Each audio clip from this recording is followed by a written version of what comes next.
One of the side benefits of having the schus for presenting for Vayimayim is that people always come over to me and share with me their stories of successes and of struggles.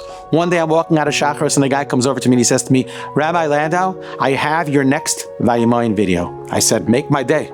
And he did.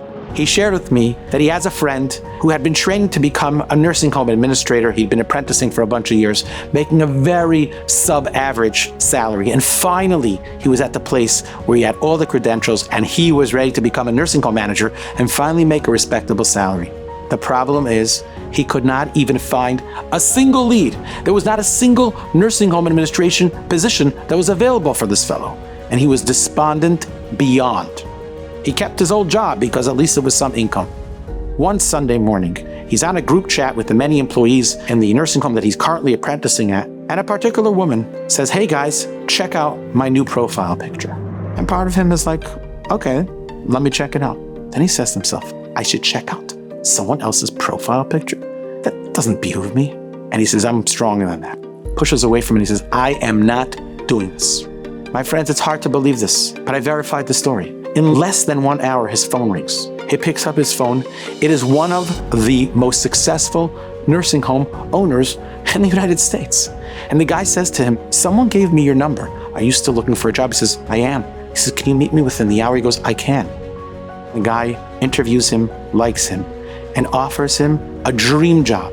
Something way beyond an entry-level management position, managing a substantial facility with a great salary, with so much opportunity for growth. This fellow literally went from darkness to light. How? With one moment of gevura, of strength.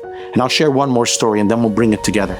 There's a particular family who has a family member that they're very close to, who's not so focused on areas of Kedusha, and they were making a simcha. And they very much wanted to participate in this family member's simcha, but they knew that it would not be the type of event for their family, for their children to be by. There would be way too many nisyanis in areas of Shmiras Hayinayim, and it was a very difficult internal struggle what to do. In the end, they called the relative, they shared how much they loved them, and they said, we can't come because we're really careful. And you know what? The relative was respectful.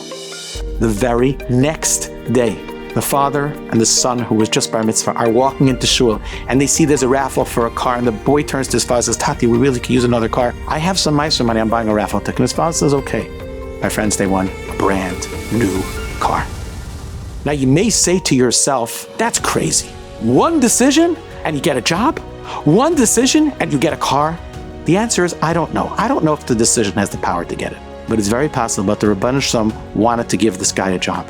The job was sitting there and waiting at the door. The car was literally sitting there and waiting behind the curtain. All these people had to do was pull the curtain, was open the door. That was one moment's decision. And then HaKadosh Baruch Hu poured out the shefa. So we wonder sometimes why, when it comes to Shmiras Hayinayim, is the reward through the roof? And the answer is because maybe Hashem anyways wanted to give us the Yeshua, the Refuah, the Parnasa, the Shidduch, the Shalom Bayis. We just need to make a move. A moment of Gevura could change everything.